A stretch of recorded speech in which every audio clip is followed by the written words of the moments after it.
living in the moment, and the moment is the future. With Pam and John.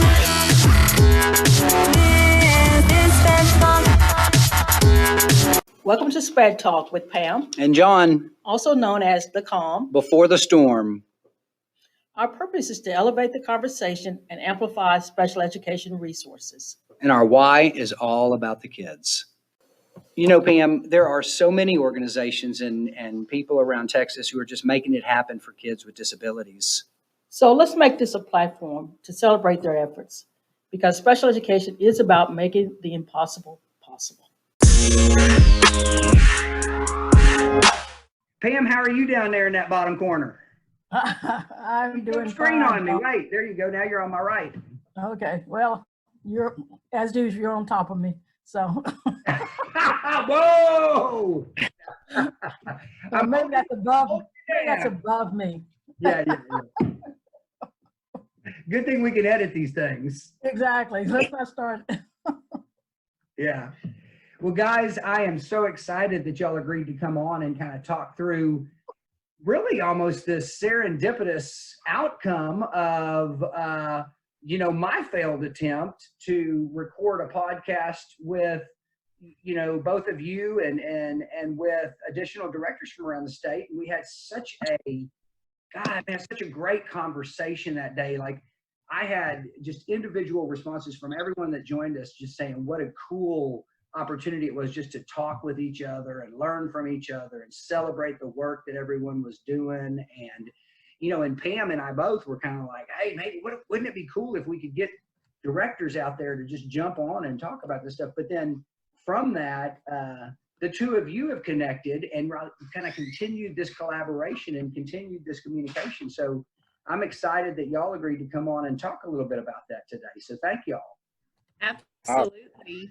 That was probably the greatest thing that came out of that was the collaboration and the extended relationship that I was able to form with not only Joe, but some of the other directors across the state that I had never met before, and hearing some of the similar stories and being able to connect with each other. It was really great.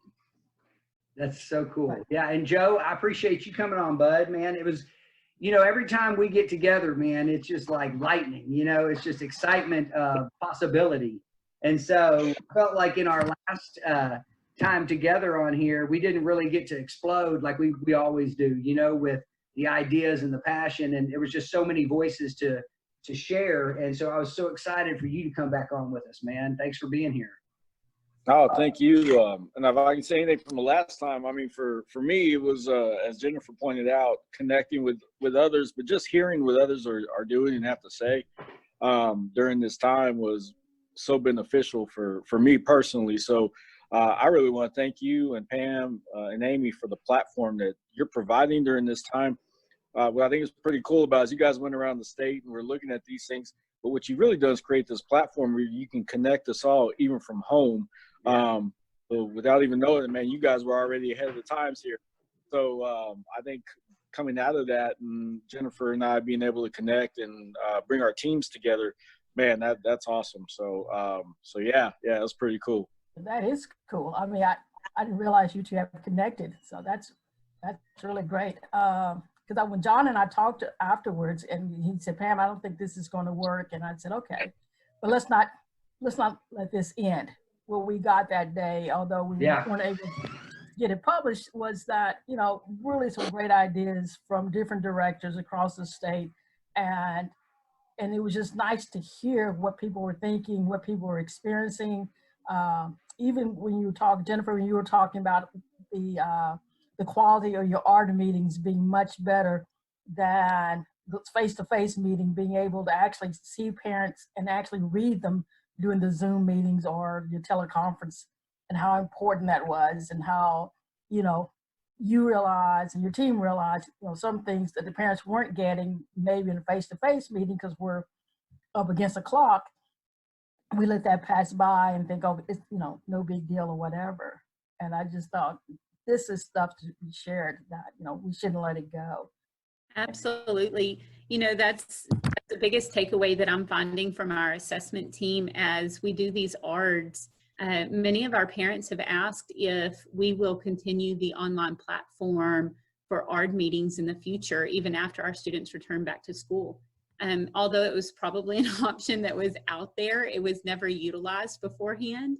And that our parents are asking for this. What better way to hear our parents in these meetings and to use this as an extension once we do return back to school, and keep it as an option for our parents to participate in ARD meetings. So many times our parents can attend a meeting if they do it over the phone because they can take a lunch break or they can take a break from work, but they just can't utilize the time to drive to the school to participate. And this allows our parents to take that break, allow them to participate in a way that they can see who is in the room, who is in the meeting. They can put a face to a name. And just as much as we read our parents to see how comfortable they are with the plan being created, they can read us to see the care and concern that we're putting towards that plan. And it works both ways for our parents and for us. Yeah, it really does, Jennifer. I love that. That's one of those silver lining moments. I think even Pam and I talked about after the last recording, is that, you know, there's always good to come out of this kind of stuff, right? Everyone is struggling, you know, across the globe right now with one, just with the severe nature of, you know, this virus and how people are ill and we're losing loved ones and things like that. But even just on the other side of that is how do we continue to take care of our children and provide them educational opportunities, and, you know, just even economy aside, just how do we continue to make sure that we don't just stop living and learning during this crisis. And so within that is an opportunity to actually not just continue what we've always done, but to actually transform and move forward in response to what we're going through. And so I think that's a great example, and that's just one of many. So thank you for sharing that and highlighting that, because I know that there are other directors, other educators out there right now, and I've heard similar in our conversations on the last episode that we tried to record. You know, we had different directors saying the same thing, that we've seen almost an improvement, like a strengthening of relationships, or even new relationships being made that would Absolutely. Yeah. Well, and what I'm also finding is that we are able to document in a way that we've never been able to document before. We put in our deliberations basically the happenings of the ARD meeting, but we're not capturing everything that goes on in that ARD meeting and everything that was agreed to, which that's not what the deliberations are meant for. But because we do record our Zoom meetings of the ARD, we're able to put a copy of that right into our special education software, into our program. And if a parent is wanting a recording or the minutes from that meeting, if there's ever a question about what happened in that meeting, the fact that we have this recording just makes it that much stronger with our documentation. So we're finding so many positives through this. And I've said in the past that, you know, this is unprecedented. We are making a way for ourselves in this. This doesn't have to be a negative thing. We're the authors of this story. We get to decide the outcome of this, and we can put a positive spin on this, or we can put a negative spin on this. And so, Joe and I have been talking so much about this, is we're not going to sit and wait for someone else to tell us how to respond to this. There's not a best practice. We have to come up with what that's going to be. And Joe, with the larger school district at Edgewood, the mass numbers that he deals with is much larger than what I deal with. But through scaffolding and through collaboration of our own teams, we're able to synergize off of each other and take ideas. And just in the last week, the ideas that we've been able to take from each other and implement in our own school districts in our own way is enough positive for me to see that without this pandemic and without us having to stretch our brains and come up with some new solutions, we would have never connected, and we would have never come up with these great things for our district. So would you like to share, Joe, would you like to share some of the new ideas? Yeah, and before we kind of jump into that, as Jennifer was speaking, one of the things I definitely want to hit back about the ARDs and those things, but I think what better time than Teacher Appreciation Week to really highlight all the work that the teachers are doing.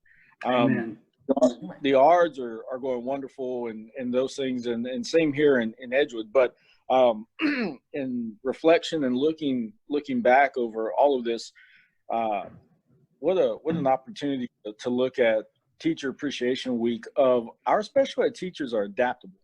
Man, are they so adaptable at this time? And when you look at all the different changes and the things that have happened, you know, we've not been given the big reprieve in the world of special education, but our teachers have adapted. They've moved forward. They've learned. They've embraced all these different scenarios and platforms. And sometimes that's not the easiest thing to do.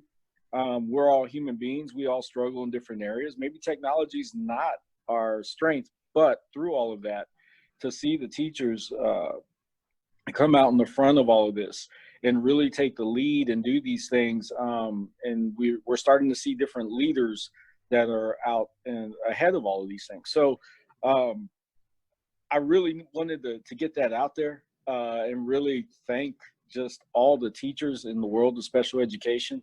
You know, sometimes I think it gets overlooked of all the hard work they're putting in, but at the same time, man, they have stepped up across the state of Texas to be able to do all these wonderful things on these different platforms and still hold ARDS and still stay in compliance and do instruction. All those same things we do on a day-to-day basis, but they're still finding the way. We're all finding the way. And it just goes to show the power of teamwork, but at the same time, just how amazing our teachers are across the state. Amen, man. I have heard that. I've heard that so much from people really across the state, you know. And just to even frame this real quick, like this connection right here, like for people that don't have just that perspective to know exactly who's on this session, right? We have Pam, you know, Pam Humphrey is, you know, up in the Fort Worth area, if you will, you know, and Amy Rogers jumping in, kind of Dallas, Fort Worth, kind of this whole area, and then Jose down in the San Antonio area, and of course I call him JoJo, but you know that's just my little nickname for him. But and Jennifer Warren right here in Central Texas with me, kind of in the Waco area, Corsicana. So we have like the state, you know, other than the deep south and far up top and side to side. Now we've got this state kind of on this call, and I think each of us has shared that we've heard that kind of sentiment, that we've heard that it's our teachers, it's our special educators that are stepping up and really showing flexibility, innovation, creativity. Really, they're fearless, right? They're the ones out there wanting to push the envelope and do for their students. And, you know, I hear stories of life skills teachers and even PPCD teachers Zooming class for their kids at home and leading parents in how to facilitate that from their homes and just all kinds of stuff. And so, you know, special education has always been about making the impossible possible, right, Pam? Exactly. And teachers are doing it. I mean, we've been on Zoom with teachers, and you know, there's really not a lot of complaints. It's just about how can we improve what we're doing, and are we doing enough, and how can we support parents, especially parents who have multiple kids and multiple grade levels, and then then have a child with a special need, and needing special ed services. Realizing parents are becoming overwhelmed as we keep going with this. But the teachers, they're there. I mean, they're wanting to do what's best for kids, and also for ensuring that the students are getting quality education. They're not being left out. Yeah. And I agree with Joe. They are the ones that's making it happen. Well, I definitely have to piggyback on that. And what I can add to that are our teachers that are recognizing that our students don't have the access to the online platforms for their classes, and the above and beyond approach that they are taking to meet their students' needs through either paper packets or reaching out through phone consultations with the parents. Just recently, I had a family that struggled with one of their related services, that some equipment broke that is used with PT services. And through a collaboration of the teacher recognizing the need and reaching out to the PT, and the PT reaching out to the family, they were able to get that student back to where they needed to be. And it was a beautiful collaboration that our staff, our teachers, our related service personnel they're all stepping up in a way and recognizing the new needs of our students, and not even taking a second to consider the extra effort that's going to have to go into this. They just jump right in and do what's needed for our students, and it's beautiful.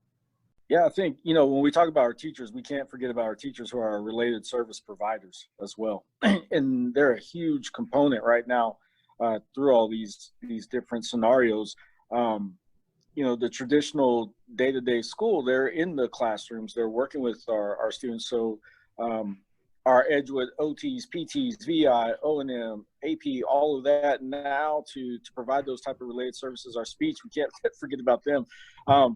To be able to provide all of these different services. And so we just had on Friday a student from middle school that was able to get hearing aids who hasn't had them upgraded or updated. He's 12 currently, but since he was 6. And so we were able to collaborate with our regional day school partner of Northside ISD. And it's already a big deal. We had Aid the Silent, which is a provider, also a nonprofit here in San Antonio, all teamed up and worked together to go out there. And we would have made it a big deal anyway. If it was a traditional school day, but we try to blow it up as big as we can. So we did a parade, drove by, and we're able to, support and say hello. But I think just so important for our school district here in Edgewood, I think what's really cool is that we're also able to collaborate with others around us, and which also has led to the collaboration, I believe, with Corsicana, because I didn't want to sidestep Pam's question from earlier when she asked. And I really want to thank you. I was just going to wait. First off, and so I was sitting here thinking, how am I going to circle back? Because I didn't want to. I like that. Smooth. But definitely, as we talk about those things, we cannot forget about the related services and those related service providers, because they are big time. They are big time in stepping up, thinking outside the box. How do I get equipment to a home? What are some of the things we can do differently to provide those services? So it's an all-around effort from all our teachers, providers, classroom teachers, all of those individuals. Yeah. So the collaboration I'm seeing from our regional day school program for the deaf has just been phenomenal. And so when Joe was sharing about the hearing aids earlier this week, it was so touching to my heart, because deaf ed is so close to me. And, we have over 40 school districts in our regional day school program for the deaf. And the amount of collaboration that's having to happen, not just with our teachers to our families, but our teachers to each of those school districts SPED directors, is phenomenal. And that's something that happens on a regular basis. But the added communication and collaboration that has to happen because of the school closures has been phenomenal. I mean, we can sit here and praise our teachers and our related services all day long, but it's due. And they have put in the work, and they have not asked for any recognition. They're doing it because it's good for kids. So just taking a moment to recognize that's a beautiful thing. Yeah, that's awesome. So you guys, like Pam had asked earlier, and what kind of things do you guys want to share that have come from this collaboration? I know, Jennifer, you shared a little bit with me the other day, and it got me all excited about the possibility of when we connect with other schools. But yes, and it's even grown from the last time we talked, because Joe and I have been able to talk with our teams together, and then we've each broken out and talked to our own school districts and staff members. But really the way this started was, with the last time that we all spoke together as a group, I had mentioned a re-entry plan for our students, that this is going to be something that's needed. Our students have new needs now that they are home, that are going to have to be assessed, the impact of the school closures on our students. And although that conversation was meant for a podcast that never came to fruition, Joe obviously has the same passion that flows through each of us. And he reached out to me, and it was so great to see someone of a like mind that had their interest piqued through this. And through this collaboration, we've come up with the idea of a orientation, a back to school orientation for our students, and a way for them to re-enter into the school system, whether that is to address their needs, their social and emotional learning needs because of their eligibility, or because of the impact of the school closures, or because they are going through a natural transition from one campus to another because they are moving up grade levels. And we are looking at what our students are going to face when they come back to the actual school buildings, and to proactively address those through lesson planning, structured activities. And yes, we are going to be addressing things that are in our TEKS, but this is bigger than the academic impact. This is the impact of the social emotional whole self. And making sure that our students, their assistive technology may or may not have been used at home. So if they use a communication board, how we're going to reorient them to using that. Students with behavior intervention plans, how we can make sure that those are reassessed and impactful for when they walk into the school building. And so through talking with Joe on this, we have created our own teams on our own districts, and we have brought some of those members together, and fireworks happened. They brought up things that I hadn't thought of. I brought up things that churned their brains. So I'm going to turn it over to Joe and make sure I haven't missed anything up to this point, because it's been phenomenal. And I just hope I've covered it all up to this point. What do you say, Joe? That was beautifully summarized. You know, the podcast originally, John and Pam, as every director was kind of sharing, I was just taking notes, and Jennifer's right, it piqued my interest. And it was something that had been on my mind, but I really hadn't gotten very far in the thought process. It was obviously something like, yeah, it's something we're probably gonna need to do, but what is that gonna look like? And as Jennifer was sharing, I was like, oh, okay. Well, she's a lot further in this than I am at this point. So what's the worst that can happen? I can reach out to her and she can not respond, or she can. And thankfully she did. And as we started to brainstorm and talk, it was like, wow, you know, these are needs that obviously are there for all kids, all our kiddos coming back. And as we started to brainstorm, it just kind of took off from there. And then we talked about, well, let's bring our teams on board.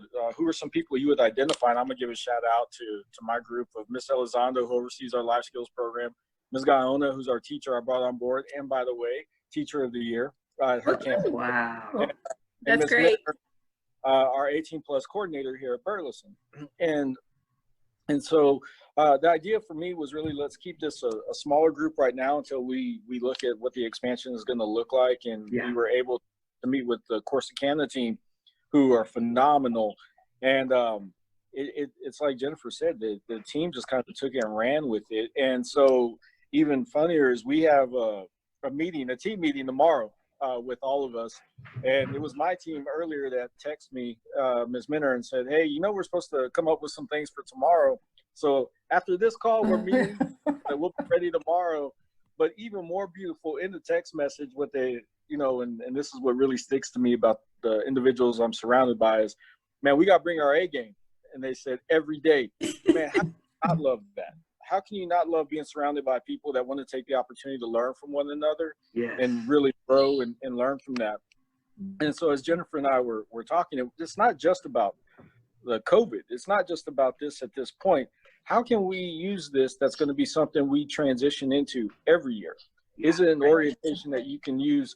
So if we're just planning for the moment and not planning for the future, then, you know, maybe we're spinning our wheels. And that's not how Jennifer and I, as we started talking, we're like, no, let's make this something that we're both going to be able to utilize in the future. And then if other school districts want to use it, you know, transform it in their own way, why not? But that's what we're here for, to all help one another. And I think that was always the basis of the platform that you guys have created. How do we share with one another so we're able to impact more people? On top of that, more kids. And so that's basically where it kind of took off. You know, Jennifer, as she was very passionate about, and I heard her in her voice, like, we're going to do this with the implant. Man, I need to get on board with that. So, you know, thankfully she responded, else we wouldn't be here right now. Yeah, dude. Well, and I have to say, just knowing that there are people that are running special education programs with that same passion, there's an energy that's shared, and I know that we can all come up with a great idea, but if you can't create the buy-in and you can't show the need and the purpose for it, it's not going to go anywhere. And the fact that I was able to share this idea with Joe and him see the purpose and the reason to buy in just with one conversation, I knew that we were onto something good. And Joe mentioned that this isn't just a in the moment plan. This is absolutely something that we will take on to each school year, because whether our students haven't been in school since March 6th or whatever the school district's school closures when they started, if whether or not it's March 6th or if it's the end of May and beginning of June, students still go through a period of time of a school closure with the summer break. Yes. And although we have a way to assess for that with services and recoupment and in recovering those skills, this is still just good practice to make sure our students are wholly ready to walk into the school building with the masses. And if we can just take a moment for those most special and the needs that are the greatest for our students and address those, our diverse populations, our most diverse populations, and address those needs before they walk into the school building, we're going to put them that far ahead. And if we do that each and every year, how much more school ready they will be and our teachers will be, because they'll have those moments with them before school starts as well. So a way that we've extended this since the last time we talked, John, we have met with our teams, and I know for us, we have put together a Google Doc, a shared document where we can put our resources for pulling lessons for our lesson plans. We are brainstorming scheduling. What will this look like? Is this a 2-week, 4-day-a-week, half-day program? Or is this an orientation where we might only do this 2 full days? We are really hashing that out and putting together all these different scheduling ideas so that when the time comes, we can pin down what would be best for our students. I know that we're also talking about logistics as far as transportation and food service and a budget for this. Collecting materials, and we have 9 campuses that we serve students at here at Corsicana ISD. Are we going to do this at all 9 of our campuses? Are we going to consolidate our elementaries?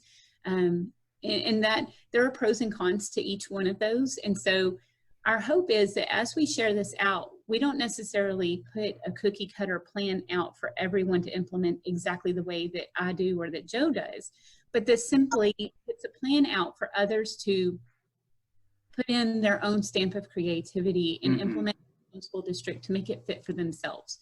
I know that there are some school districts that have a higher population of residential facility students. We also have high populations of deaf ed students in some areas where others may not.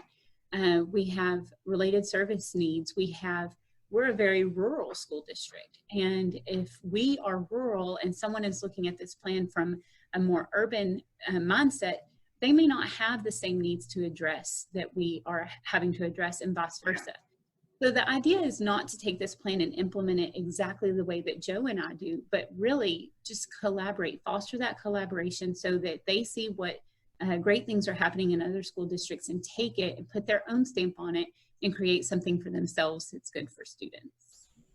Yeah, that's awesome. Pam, jump in. I saw you had a question. Yeah, I was just thinking about the fact, the fact that you're addressing the social and emotional part of it, which is important, because, I don't think, when school open, we'll have a population of kids, the level of their anxiety is going to be so high.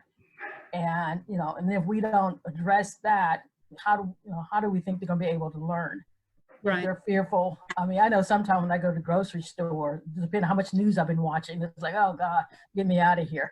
Yeah. Like, yes. Let me run in and get out quickly. And now to say, okay, we can't approach school like we did in the past. Right. And I think that's important, and that, it's really being mindful that these students are going to come in with a level of fear, a level of anxiety, and we need some level of reassuring that school is a safe place for them. Absolutely. And that they can go ahead. And we have to also know that our staff are going to come to us with these same anxieties. Right. I'm going to let talk about 321 Insights, because this is something beautiful that he brought to my attention that we are implementing here at Corsicana ISD for the 2021 school year and beyond. So I want Joe to talk about this partnership that we've kind of boosted our power with. And so I'm going to pass it over to him to talk about those social emotional needs of even our staff. Yeah, thank you, Jennifer. So I had the opportunity to attend the Urban Collaborative. Wow, it seems so long ago now, but back in November, and I met the president from 321 Insight, Aaliyah Jackson, and we started talking. And at the time, it was more of a program called ParaSharp for our paraprofessionals that was really important to me, bringing some tools back for our paraprofessional staff. And as we looked into it, we were able to say, okay, this is going to be a go for our district. And as Jennifer and I started talking, I brought it to her attention. I said, hey, maybe something you want to look at. As we kind of expanded upon it in some of the tutorials that were coming out from 321 Insight, one of the things that really stood out was they were really addressing not only the students' needs, but I saw where, and I brought it to Jennifer's attention, I said, hey, what if we brought this for our staff needs as well? Because the one thing that, as we talk about, well, our kids are going to be coming back and there's going to be some gaps there, but we also have adults as well that we don't know the day going on of what's been going on at home either. And to come back into the situation, we want our staff, we want our teachers to be mindful and healthy as well.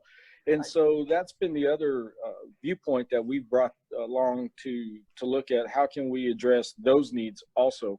So with the help of 321 Insight, we had a conversation with them last week, Jennifer, I believe, to brainstorm on what type of resources we may be able to implement in the orientation process to really focus on our teachers and paraprofessionals also as they return back. And so we're really looking at not only the whole child, but the whole adult, and to bring all of that back around and really address that with them as well, because that's important. We have to take care of our staff.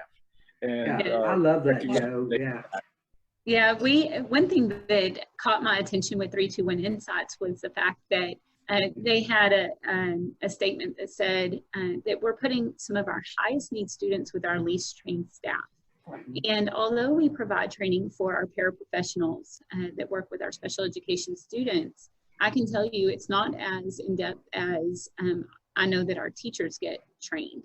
And we are very pigeonholed with some of that training. If we know that they will be working with a student with behavior concerns, then we make sure that they are provided with de-escalation techniques and such. But we're not really addressing the function of the behavior and why the student may be expressing themselves in that way. And what I really like about this ParaSharp in the Trauma Informed series that they offer is the fact that we can train our staff how to recognize when a student may be experiencing that anxiety, or when they're not able to de-escalate themselves and self-regulate their own behaviors. And the fact that we are taking the time to train our staff tells us that we know that they are important, and it adds value to them as a professional as well. So it's very exciting. It's an added depth to this that I was not aware of, or even knew where to go to get the resource until Joe and I had that conversation. So it's been a beautiful collaboration all the way around. Well, Jennifer, I'd add, one of the things I've reflected on, and I continue to do so, is the experience I've had working at Region 12 regarding the leadership taking care of kind of at each level, that just kind of that next group, so that next group can then care for that next group, right? Below, and then whether you look upward or downward or side to side. And it's that cultural perspective that, right, if we take care of each other, and if we make sure, one, that we're building leadership at all levels, but two, that we are really caring for one another from the top to the bottom, then there's not really any kink in that anywhere along that chain. And so, and I think that's analogous here when you think about, our district leaders, our central office staff, our executive leadership, down to the campus leadership, right? If central office staff is taking care of, that group beneath them, as far as like the teachers and the principals and things, and then they can then take care of the pairs, and then they can take care of, and then everyone can then care for the kids. And it's kind of like you set that example of that whole child, that whole person approach from the top all the way down. And so I think it is so important. All of us are under stress and a bit of anxiety that normally we wouldn't even be under. But I think, like you said, creating these types of reintegration plans, they say that summer is kind of like the black hole of learning, and so I think historically speaking, research shows that so often, academia really does just get left. Sometimes even as soon as the test is over, right, we're done. And so, and as far as real meaningful learning, and so this to me seems like a way to really look at okay, how can we offset some of that? How can we ensure that for one, the kids are coming back prepped and primed and refreshed and ready to go, and the social emotional stuff is taken care of, but also that academic spark is there and they're ready to learn. But then two, that our staff are grounded and that they feel safe to come back. They feel there's a plan in place. They feel, they don't feel forced into a situation without the support they need to really feel comfortable in their setting. And so it's pretty cool that y'all are looking at really the entire system that way. Absolutely. And, I tell my staff all the time, you can't take care of others until you take care of yourself. You have days that are provided to you that are state and local days for a reason. Perfect attendance is great, but if you have a need in your life that you're not taking care of, and it eventually will impact your ability to do your job, and you're not addressing that need, you can't take care of your students until that need is addressed. And I tell my staff all the time, you take the time that you need, because I'd rather you take the time, plan it out, take care of yourself, come back and be your whole self when you come back to work, rather than get yourself into an emergency in which we weren't planning for it, and then you're not able to come back, you're not able to communicate with us what those needs are for our students, and everyone is left in a situation of need. And so this is the ultimate way to address that, is to make sure that our staff are grounded when they come back, knowing what to expect when their students return, knowing what to expect of themselves, knowing that it's going to be a rocky road possibly for some of our students when we start addressing a structured activity, and they haven't done a structured activity in half a year. That's going to be something that we have to address in baby steps. And when a student acts out, we know that we didn't break that step down enough to present it to them in a way that they felt like they could be successful with it. So, just taking care of ourselves before we take care of our students sounds very selfish, but in the end, it's actually the best way to make sure that our students are taken care of. And I think that taking this 3-2-1 insights approach to trauma-informed staff and trauma-informed students, we are able to address those needs in the best way possible. I wouldn't say that it's selfish. It's kind of like being on the airplane, and the oxygen drop. The instruction is put the oxygen max on yourself first. Absolutely. And I think we have to take that approach. Yeah. That we want to make sure the adults are as healthy as possible, and emotionally prepared for what's ahead. Mm-hmm. Absolutely. And this is a pre-planned, proactive, targeted approach to make sure that everyone is taken care of. We think about the students so much, and that is at the heart of taking care of our staff and making sure that we take care of ourselves first. Yeah. And taking this targeted approach, we're able to really minimize the risk and the chaos that may come if we don't address these needs when our students all come to us on the very first day of school and we haven't addressed these needs with our staff and our students. I think it's very wise of us to take a step back and address these needs before the masses enter the building. Yeah. And that's actually something else that came up in our team meetings, is that what if we start out this next school year either with a delayed start or a digital platform? Are we still going to do this orientation? And I asked my team, well, what is the purpose of this? The purpose of this is when we change what they're used to and coming back into the school building.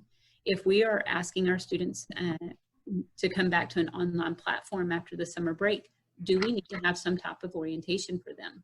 And then additionally, do we need to have some type of orientation or reentry plan into the building?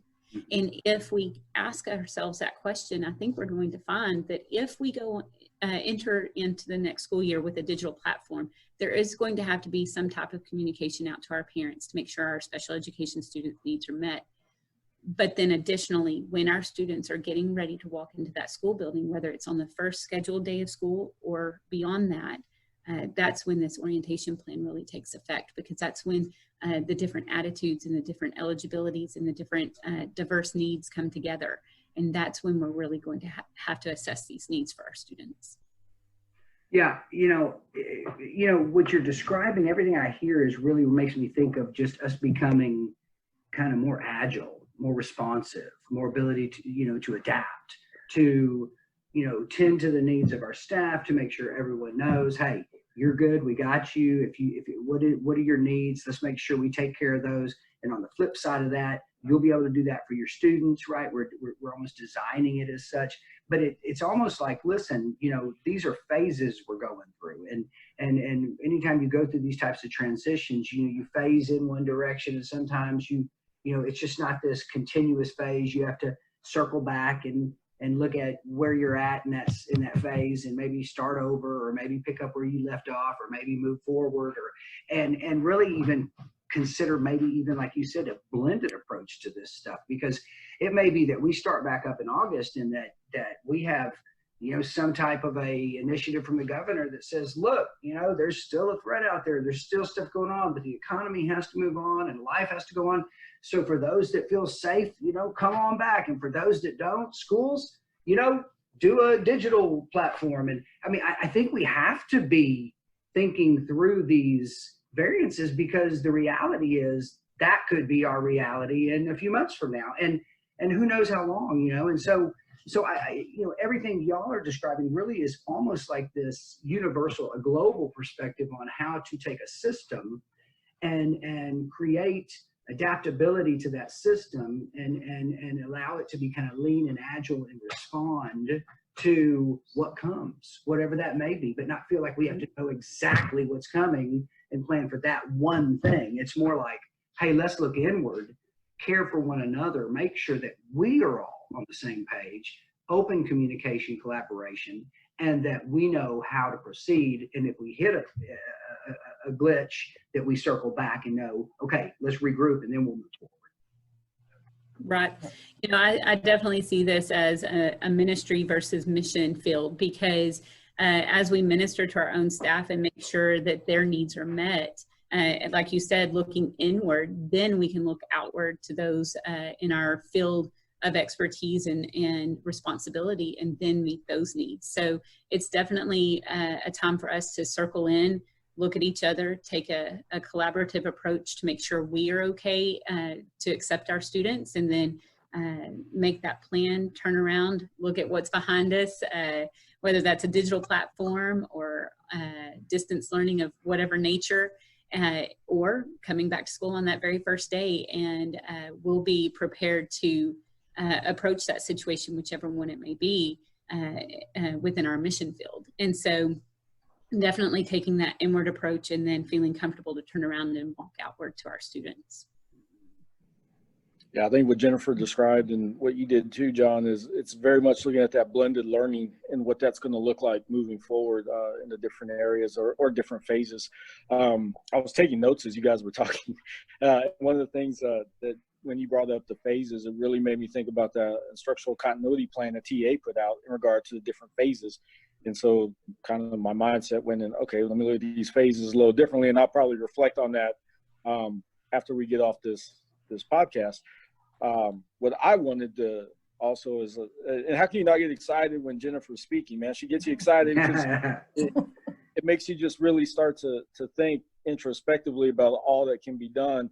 But having the opportunity to meet you and Pam, I consider you guys mentors to me. So what would be something in this conversation that we've had that you think that maybe we haven't touched upon as we think about these things?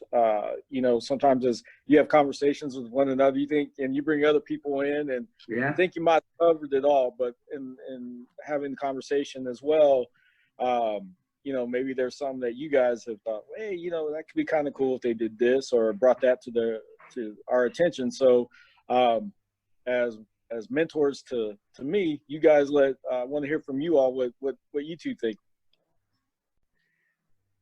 Yeah, one thing I was thinking about, and it really had to do with, like, you don't know, Jennifer, I have to link stuff to the story, but it had to do with watching this young man on TV who owns a restaurant.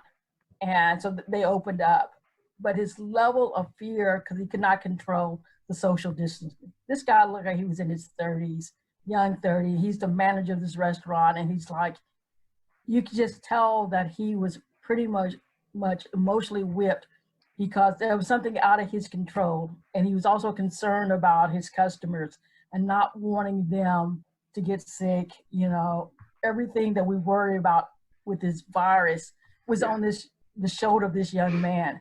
So when you're looking at young teachers or young staff members, you know, you have to really kind of delve deep. Where are they in their emotional, you know, that sometimes we look at, you know, reentry, or we look at, you know, things, putting things together, we might have to step out of that I know you guys are stepping out of that education world, but really go places that you possibly might not have gone in the past. Because, you know, when we think about, you know, the teachers and the age of our teachers, they're fairly young, and then they're responsible for so many kids. And I always tell people, education is one of the few businesses that where when you walk in day one on a job, you're responsible for anywhere from 15 to 20, 30, 100 kids, depending on what you're teaching. There's nowhere else to be 21-year-old or 22-year-old that you're given that level of responsibility. Mm-hmm. And now to go in with that level of responsibility, plus with COVID-19, plus with kids who've been at home and not, you know, and not know exactly what they've seen, if they've had death in their families, or even if your teachers had death in their families, is that we, you know, I guess it's just be kind, which I know you two will be, but it's also be aware that people will be coming in at different phases. You'll have people who prefer an online platform. If we go to, you have to go through phases or blended learning, as John was talking about, they'd be more comfortable with staying at home if that was possible.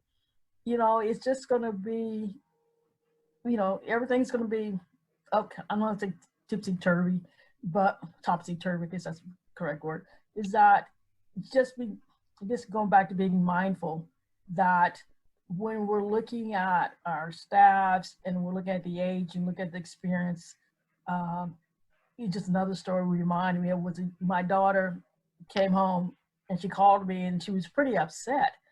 And my grandson, I guess he was in the 4th grade then, and she was upset because they had went to a teacher conference, and you had this, she said, Mom, we have this, she can't be more than 25 years old.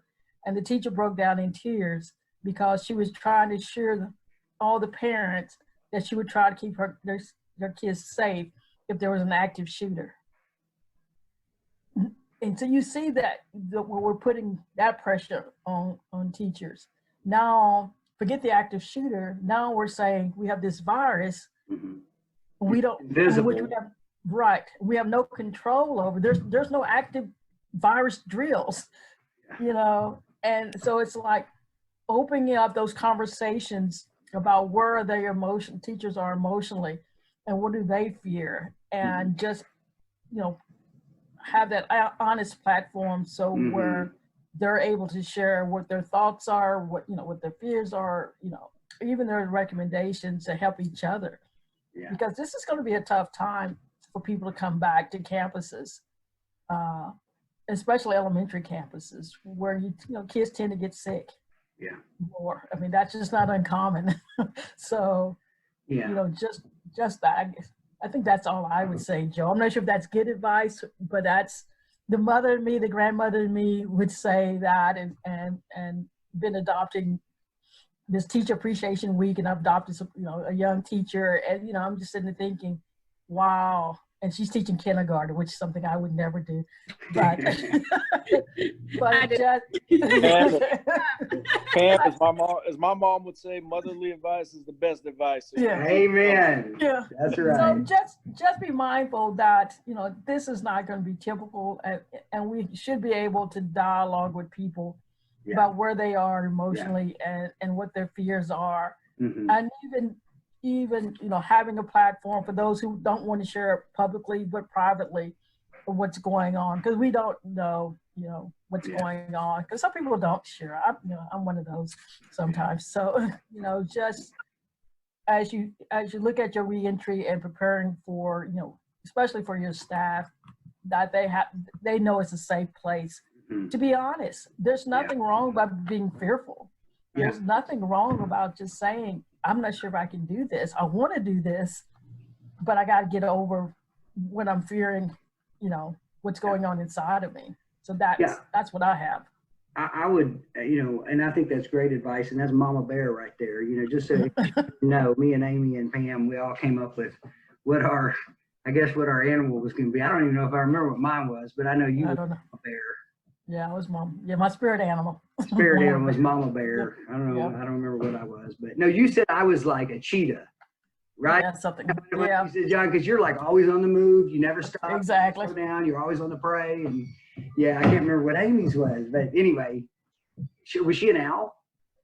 She was an owl. An owl. Yeah. Anyway, she was wise, and she, you know. Yeah. So, but anyway, Joe. First of all, when you say things like we're your mentors, so like I won't speak for Pam, but you know, I am so blessed in my life to come from what I came from, and to struggle to this point in my life, and to be seen as an equal, or even to be talked of as a mentor to people that I admire myself. And so I just think that, you know, Pam and I both enjoy this platform because it allows us to showcase individuals like you, Jennifer, just so many people out there that really share in our passion and share in this positivity for what can be for our students with really differing abilities across the world. And so it's just really, how do we elevate, create possibilities and excitement from people like yourselves. And so thank you for that comment. That was fabulous. But I really think it goes both ways, dude. You're my mentor.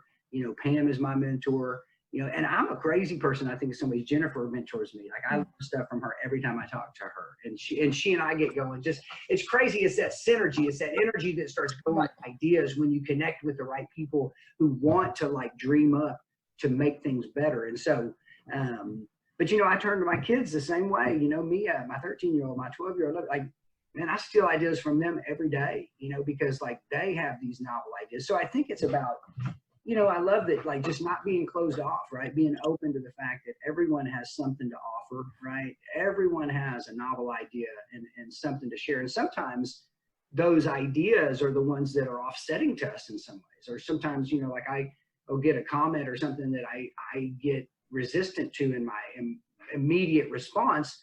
And then that part of me that wants to understand always makes me circle back and question, you know, what was it that I intended? And then what was that result for that one person? Why was it not perceived the way I thought it should have been? And so I think two things to remember is, you know, everyone right now is being forced to feel vulnerable, whether they want to be or not. And like Pam alluded to, some people are better with showing that vulnerability than others. And so I think it's important that we as leaders remember that we have to, you know, in doses, right? We have to show our vulnerability. We have to show, you know, the kinks in our armor, and we have to own that stuff. And like both of y'all do, you know, we have to give those successes to our teams because they're the ones out doing the work, right? We're idea people. You know, we have these ideas, but we don't go out there on the front lines to implement it. It's like you build this team of people that you can dream something up and it be abstract, but you know what it could be. And then they go together and they put it together and make it work. And then you go, wow, that's 10 times better than I even thought, you know? And so I think it's that we remember that we have to remain vulnerable if we want them to be vulnerable. And what that means is when we're confronted with things that didn't go as planned, that we thought should have been a certain way, that we are humble and that we have humility to say, you know, okay, maybe that was my fault. Maybe I'll own that, versus it be that person that's upset at that moment. The other thing is empathy. And I think this is something Pam and I got kind of really indoctrinated into in our design thinking training as liaisons, but also, you know, even in my background as a counselor, a lot of times, you know, I was that one that could help certain kids when other people couldn't. You know, a lot of our kids right now that are struggling the most, I hear, are students with emotional disturbances that come to school for that one relationship. It's that one person, that one positive person in their life that sometimes out in the world they just don't have. And I've heard of some sad stories with some of my AD kids out there that just aren't faring well right now, you know? So it's how can we seek to understand, you know, how can we better understand, one, the kids? Like, we can make all the plans in the world for them, you know, but if their voice is not in those plans, we've left a lot of them behind. And we're making assumptions about what they need when they get back without really getting them to tell us. So that's not easy to do. You know, how do you get a kid sitting on the couch in their house? Sometimes we can't even get them in the classroom to tell us what they need, but how do we now get students' voice really elevated up to these conversations? And then two, you know, the decisions we're making. And then of course our parents and our teachers, you know, like, you know, what do they need us to know so that we can make sure these plans are really and truly going to hit home and then and last, you know, and be meaningful and purposeful, because we don't want to do this work just to do it. Like, we're trying to create something here to make lives better. And so I think that's the big thing, is just remembering to stay vulnerable, and to that's uncomfortable, but then the other part is just always that empathy piece. And I would agree with John. Yes, I heard too. And the common language between the two of you, just Pam, when you said to be mindful of those hidden anxieties, and then John, what I'm hearing you say is the empathy and be mindful of the hidden unknowns of, we think we're addressing the needs that are going to be brought to us, but we don't know what those are because we haven't assessed the impact yet. And so we have to leave a sense of flexibility in these plans, that as much as we know at some point how we will receive our students and when we will receive them, we don't necessarily know what they're bringing with them as far as those anxieties and how they will manifest. And we've got to stay open-minded with that. And I think those were very wise words that I wrote down, and I will revisit many, many times. And one thing to think about is, as the school year is ending, is that maybe this is a good time to do this.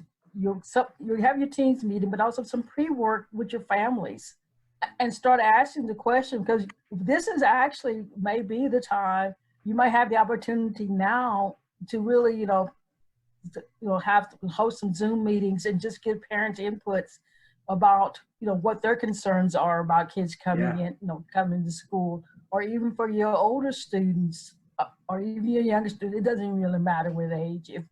Is that, they're able to share with you all what their concerns are. And instead of, teaching something that day, or, text-based stuff, which is important, I know it is that, that, you actually say, okay, let's do it for this week. We're going to try to get as much information as we can from our parents as well as our students. It may be a week, it may be 2 weeks, but allow yourself some flexibility to gather that information, because that's the only way you're going to know while you're doing your planning, instead of waiting after the fact and trying to plan around, revamp your plans. And wait on the input. Now is the time, to get really that information. So as you move forward, you know what you're looking at. Not saying it won't change by the time schools start, but at least you have a starting point as far as what parents are thinking, as far as what students are thinking. If you're using Zoom or any other of the formats, that's just a quick, get some questions. Your team come up with some really good questions that you think will lead you to get the information you want. And make sure it's, you want to keep those questions open-ended, not yes and no, because you're not going to get anything. It's like a true or false. You don't really get anything with those type of questions. So, as your team meets, you think about some open-ended questions for your students as well as for your parents, and they'll help you. I love that advice. And John, if I can, and Pam, if I can give you all a follow up, one of the things you said too about the leadership piece that I think is very important is sometimes as the idea people, you're right, we're not on the front lines all the day in the day-to-day implementation. And so one of the things I think would be cool for you all, and for me personally, and I'm not speaking for Jennifer, but I kind of am. You're close now. You can speak for Yeah. I'll take it. You know, Okay. we're meeting with our teams tomorrow, but I would love the opportunity for them as we go through this process and maybe a couple of weeks down the road for them to have the opportunity with Jennifer and I off to the side, have this conversation with you guys. Yeah. Where you're able, as you've conversation with us, but to lead some of those probing questions with them on what their experience felt like. Because I feel I could learn a lot from what they thought of the process. Do they feel included 100% of the time? What could we have done differently? You know, as being a leader, you know, you're going to take the good and the bad of the feedback. And I think as we've gone through this conversation, I'm sitting here reflecting, going, man, I would love to hear what they have to say down the road of this process and what they feel they've learned, what we could do different, because that's the only way I'm going to learn also. Yeah. And I trust my team implicitly, and I know they will be very honest with me, but I also would be curious on how they felt teamwork wise. And to me, that's cool because I know you and Pam can ask some really deep questions that would have them think, and that would help me on the process moving forward of what that and what they felt this looked like, because this is different for everyone. Jennifer and I have never met in person. I only know Jennifer from the Zoom, and so to work on the collaboration like this with not having met someone face to face, had a conversation, this is different. And now you bring a team together that have never met one another, and they're talking, and they're getting ideas. So it would just be for me really more of what I can do better next time, but also learning from it, but learning from them. So it's just the thought. Jennifer, I think it's great. You know, I have felt through this whole pandemic and the school closures that as leaders that we've been called to be the calm of the storm. And I know that a lot of our staff members, especially right at the beginning, as we all were, had more questions than answers. And we may still have more questions and answers at this point, but as we're working towards these answers, I do feel that we're taking some ownership in our own futures and how we're going to respond to our students. And for me, I'm not going to sit and wait. And so as a leader, I do hope that what I'm doing is providing some type of peace to the staff members that I work with, and letting them know we have something in the works for our students and for our staff to be successful in the future. What we're recognizing right now are a whole lot of needs with our students, and it can become very overwhelming. And so just as that leader piece, it is about providing that reassurance that what we're doing is reasonable, what we're doing is good for kids, what we're doing is great for our families. We are building relationships and communicating like we have never done before in such a positive way, and reassuring our staff members so that when we do come back on board, they've had a piece of the buy-in with this from the ground up. Joe mentioned earlier who his team members were that he brought to the table for this reentry planning. And I brought in Ade Rubio, one of our LSSPs. I brought in Laurie Franklin, one of our diagnosticians, Michelle Claiborne, who will actually be an art facilitator for me this next school year. But each of them have a very special reason why they were brought to the table. And it's because I know that if I could create the buy-in with them, then what they would then turn around and do is talk to each of their campuses and each of their the staff members that share their role, and speak on it and create the buy-in within them, so that when this gets bigger and we have more people involved, it's not the first time they've heard about it with a positive view. And so kind of building that capacity before it rolls out, so that when people hear about it, they already have that buy-in. And so as leaders, I think what we're doing is not only providing a calm for our staff members, but also providing reasonable expectations and a hope for the future. Yeah, I like that, because you definitely want to share information. You know, I think about the kind of old way of doing things was, hey, we don't want to burden people with information, so let's just not give them any, you know, and that way they don't have to worry. But the reality is they're going to worry one way or another, right? People worry. So the more information we can share in a way that allows them to be part of that conversation, I think the more we get to frame and shape and really define what this experience one is and how we're going to respond to it. And so, you know, because if we don't give them any information, they just make it up, you know. So you might as well give them some information and give them some parameters, but do so in a way that show, hey, we are being proactive. Not only that, we have a plan in place and you are going to be part of that plan. And then even more impactful is eliciting those voices and saying, and hey, so now we need you to tell us, like Joe said, what do you think this process has been like, and where do we have gaps? What do we need to fill in? So I think that's fabulous, guys. Absolutely. And I do think that through this added pressure and these tense times, we have seen some staff members rise up as leaders that maybe we did not recognize before because they were never put in a pressure situation to rise to the occasion. And so something beautiful that's happening on our end at Corsicana ISD is I'm seeing staff members step up into leadership roles and decision-making capabilities that I wasn't sure if that existed or not, because they had not been given the opportunity. And so what we're seeing are special ed teachers that may be great candidates to become diagnosticians in the future, or LSSPs that we did not see those capabilities, not because we didn't think that they were capable. They were just never put in the situation to provide that for us.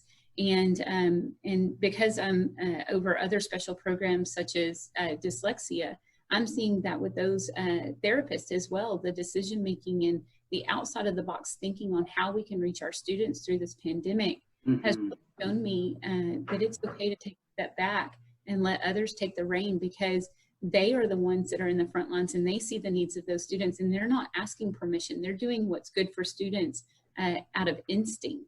And it's beautiful to watch. And of course, I'm in the background taking notes because I want to make sure that they're not only recognized for their efforts, and I know that's not why they're doing it, but it does need to be noticed what they're doing. But then also who may be good leaders in the future of those programs, and making sure that they are reaching their full potential, whether that's through certifications or degrees or encouragement to possibly go a step further to build some sustainability in our programs. That's powerful. Yeah. Pam, go. I was going to say, Joe, because I remember when we came to Burleson, and one thing you said one of your goals was to produce leaders. Absolutely. Yeah, you know, Ms. Guyona, who was selected as the teacher, I'll give you a background of why. Very early on, I guess maybe about the second week we were at home, she sent an email to me, which I thought was beautiful because I called her. But the email basically stated, my goal is to be you. I want to be a special ed director. How can I do that? So I called her and I said, man, I love it. So I said, well, I'm kind of working on something right now. Would you like to be a part of that? Which was, it was very early in discussions with Jennifer. But recognizing that someone has an attitude of wanting to put themselves out there, that's not easy to email someone says, hey, I want to have your job. I thought that was the coolest thing in the world. Super cool. I'm like, yeah, for sure. How can I help? And then what a beautiful opportunity is Jennifer and I we're speaking of, hey, you know, we got this idea, then bring someone else, bring someone along. Let them from the ground level learn what that looks like, have those conversations. And I think that's part of the leadership is the vulnerability. Man, titles are just titles. At the end of the day, we're teachers at heart. Amen. And we shouldn't be sitting in the seats we sit in.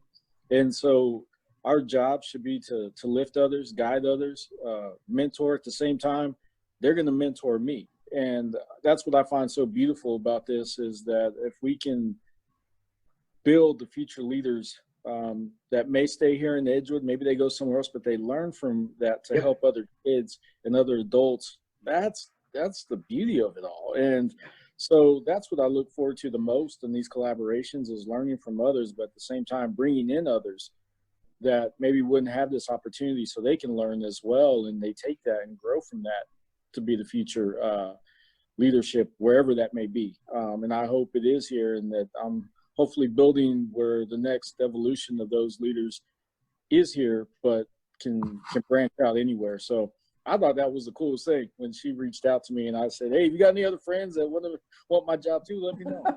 Bring them on, baby. Bring them on. Yeah. You know, I do see that as the greatest evidence of creating a safe environment for our staff members. Yeah. If they feel safe enough to reach out and say, "I want your job," and we receive that in a non-threatening way, and we know they see themselves as a future leader.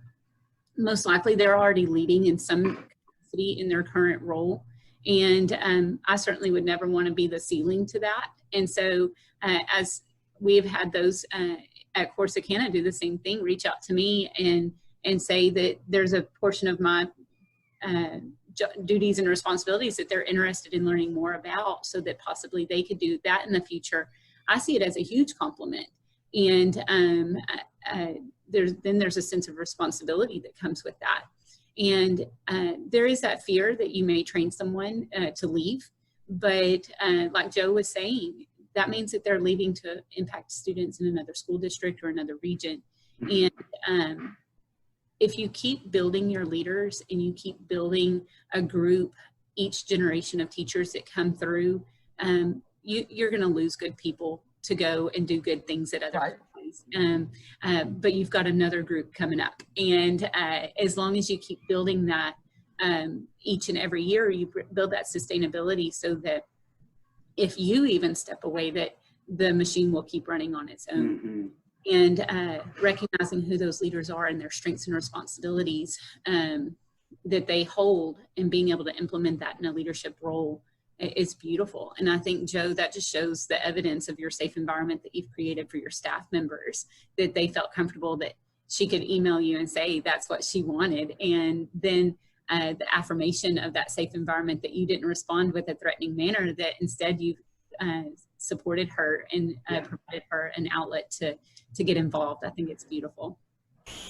Yeah, you know, that is great work. I mean, I think that's what it's all about, is that we find those leadership characteristics in others, and they help us refine ours, and we help them refine theirs, and through that all, right, everyone's elevated in that process. And yeah, I mean, we hate to lose good people, but man, I'll tell you what, it sure is exciting to think they're going out to sprinkle that goodness on other systems and other, you know, departments and other kids and other, you know, and you know that that's that bigger impact, right? That's the bigger impact of what we're doing, is that through relationship and through kindness and courage and decisiveness and just shared knowledge, that's what we're doing here. And so, you know, I'm really excited you guys came on today. I feel like this was Pam, this might be one of our best ones so far.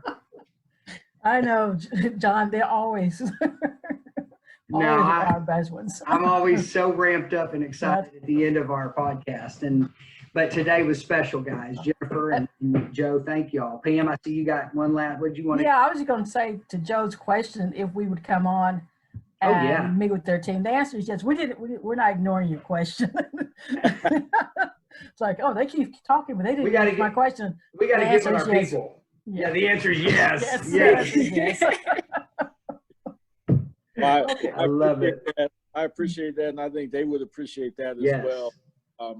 You know, if I can just, on my parting words for us is, thank you guys for this platform. But also thank you for just reaching out to many different individuals to share ideas, to learn from, and branch this professional network out further than what we typically, our networks stay within our area or where we live, and it's comfortable. But this is pretty cool to branch out and learn from others from across the state and take just a shared passion, vision, mission that everyone is doing, and just grow upon that and expand upon that so we can help more kids. Yeah. At the end of the day, that's what this is all about. It's not about anything personal of glory and those type of things or rewards. This is about being able to give back to our communities and then some, and learn from one another and just be better. You know, every day we just wake up and we can just be better. And if we learn from one another, and Pam, I think you said just be kind. Yeah. There's nothing greater than that we can do. Respect for one another, compassion, dignity, and just do right. And I think this is the platform, John. I mean, you guys, by just having us on the first time and expanding upon that, has given us the opportunity to grow. And without that, I wouldn't have had the opportunity to hear Jennifer and reach out to her. And hopefully, if there's others out there that hear this and they reach out to us, and then they become, partners and whatever that may look like. I mean, that's the beauty of this. And so I thank you guys for that, because this has been just so overwhelming for me of knowing to be a part of something like this, but to learn from everyone. So I thank you. I really do. So. Well, I'm just going to have to just repeat his words, because he said it so well, that, just thanking you and Pam both for the outlet to be able to share our ideas and to build off of each other.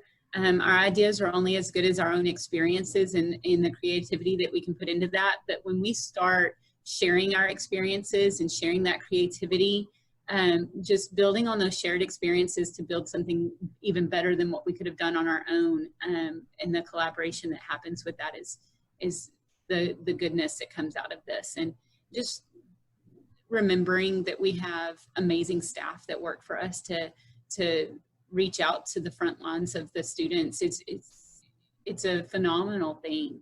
And the fact that we have this platform to share those ideas and to shout out our own staff members. And it's always a great time to take the opportunity to do that. So thank you, Pam. Thank you, John. Well, thank you both for coming on. Really It's always it. our pleasure. Yeah, we love elevating the work of passionate people like you guys, and really looking for the good stuff around the state. And you guys definitely exemplify that. And my parting words are, may the 4th be with you. You guys have a great day. Be blessed in what you do and bless others.